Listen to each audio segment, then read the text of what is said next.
اس session کا نام ہے قرآن میں غیر عرب نام اور ان کے معنی۔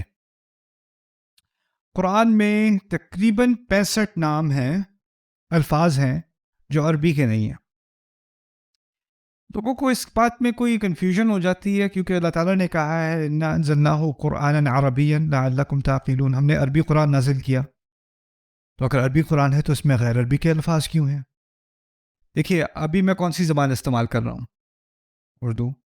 اردو میں جب میں کہہ رہا ہوں نا استعمال کر رہا ہوں، استعمال عربی کا لفظ ہے۔ استعمال is from عمل۔ تو اردو زبان میں یا تو فارسی کے بہت سارے الفاظ آ گئے یا عربی کے بہت سارے الفاظ آ گئے، اور ہم ان الفاظ کو استعمال، الفاظ عربی کا لفظ ہے، اور کئی دفعہ ہم ایسے الفاظ استعمال کرتے ہیں ہمیں پتہ بھی نہیں چلتا کہ ہم عربی کے الفاظ استعمال کر رہے ہیں، لیکن اس کا مطلب یہ نہیں کہ میں عربی بول رہا ہوں، اس کا مطلب پھر بھی کیا ہے؟ میں اردو بول رہا ہوں۔ الفاظ ایک زبان سے دوسری زبان میں سفر کرتے ہیں۔ تمام زبانوں کی ماں وہ زبان ہے جو آدم علیہ السلام کو سکھائی گئی، اور ہم سب آدم علیہ السلام کی اولاد ہیں۔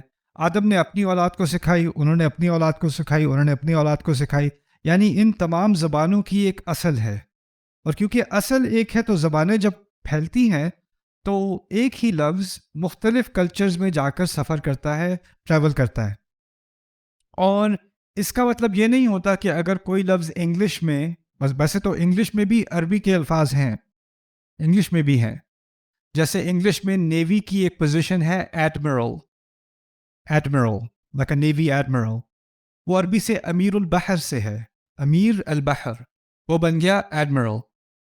اسی طرح عربی زبان میں انگلیوں کو کہتے ہیں بنان، بنان، اور کیونکہ جب پہلی دفعہ افریقہ سے کیلے وہاں پر آئے تو انہوں نے اس کو کہا بنانا، that look like banana. So the word banana actually comes from banana in English. تو اسی طرح بہت ساری مثالیں ہیں، جیسے اسپینش ہے، اسپینش میں قمیص کے لیے کہتے ہیں کامیسیتا، کامیسیتا، کیونکہ ہم نے مسلمانوں نے اندلس پر 300 سال حکومت کی ہے تو بہت سارے الفاظ اسپینش میں عربی کے الفاظ ہیں۔ وہ آپ نے دیکھا ہے bull fighting, the matador holds the red cloth. Yeah, the bullfighter، اس کو matador کہتے ہیں، MATADOR، اصل میں وہ ہے مات الثور، مات الثور، the bull died، مات الثور، it becomes the matador۔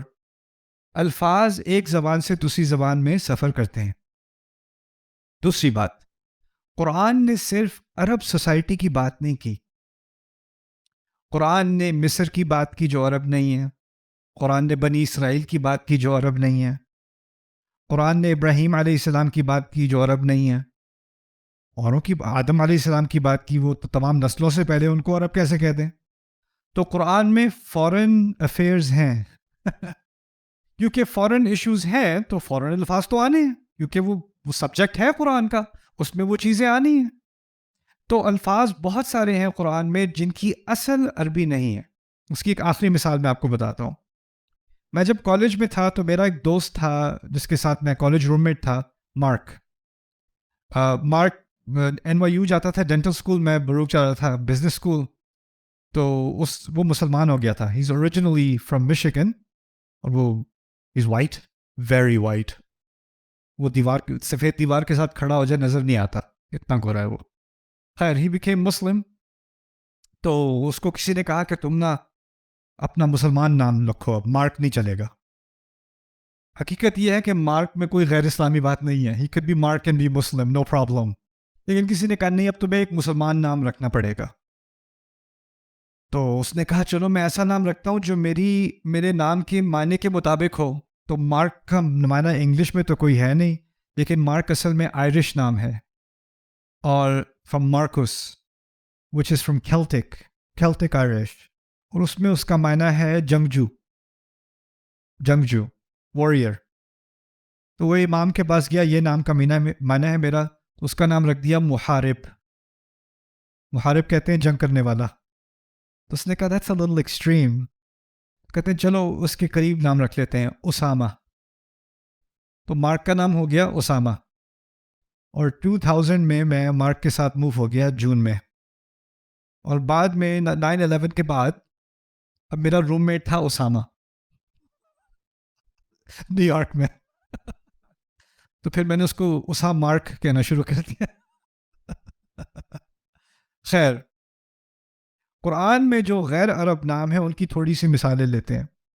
آپ سب کے لیے واضح ہوگا کہ موسیٰ علیہ السلام عربی نام نہیں ہے. کس زبان کا ہوگا؟ آپ کا کیا خیال ہے؟ ہاں، ہیبرو زبان کا ہوگا. اس میں بھی مسئلہ ہے. مسئلہ یہ کہ موسیٰ علیہ السلام اصل میں، کیونکہ ان کے واقعے میں ٹوکری میں ڈالے گئے اور ٹوکری فرعون کے محل تک پہنچی اور فرعون نے فیصلہ کیا کہ وہ ان کو اڈاپٹ کر لے گا. جب ان کو اڈاپٹ کیا گیا تو اب ان کا غلامی کا سٹیٹس نہیں رہا.